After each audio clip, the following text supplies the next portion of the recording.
Se mi zdi, da se vozniki delimo v tri skupine. Prvi niso radi opaženi, drugi se radi kažejo, tretjim pa je vse eno.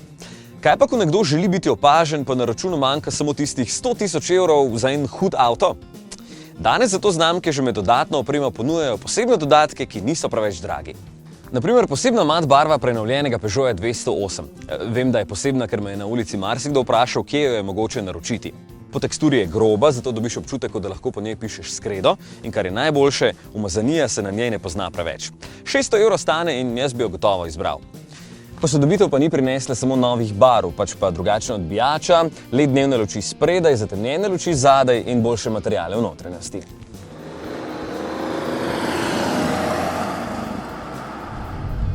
Posebnost tega malčka je še pogonski sklop, saj spredaj trivaljni mlinček prostornine 1,2 litra, ki proizvede 82 kW moči, torej 110 konjev. Ima klasičen zvok trivaljnega motorja, zato se boste morali nanj kar malo navaditi, ker ni preveč tih. Porabi dobrih 7 litrov. Na sprednji kolesi se moč prenaša preko 6-stopenjskega samodejnega menjalnika, ki se zdi kot nalašč za mestne vragolije. Lepo prestavlja in zdi se, da je skoraj popolna kombinacija za ta motor, dokler se ne začnete ustavljati, ko začne malo cukati, kar pa je lahko tudi hiba tega testnega avtomobila.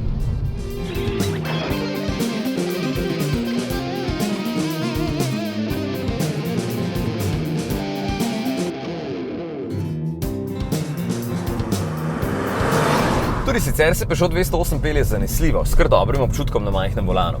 Lega na cesti tudi pri večjih hitrostih ostaja dobra, enako vodljivost, je pa zaradi 17-palčnih platišč in pnevmatik z nizkim presekom premalo udobje na teh sicer udobnih sedežih z dovolj bočne opore.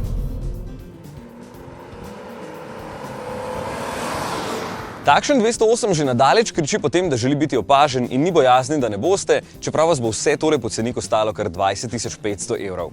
Ja, novi motor je na voljo samo pri najbolj prestižnem paketu opreme Allure, pa še samodejni menjalnik stane 1500 evrov.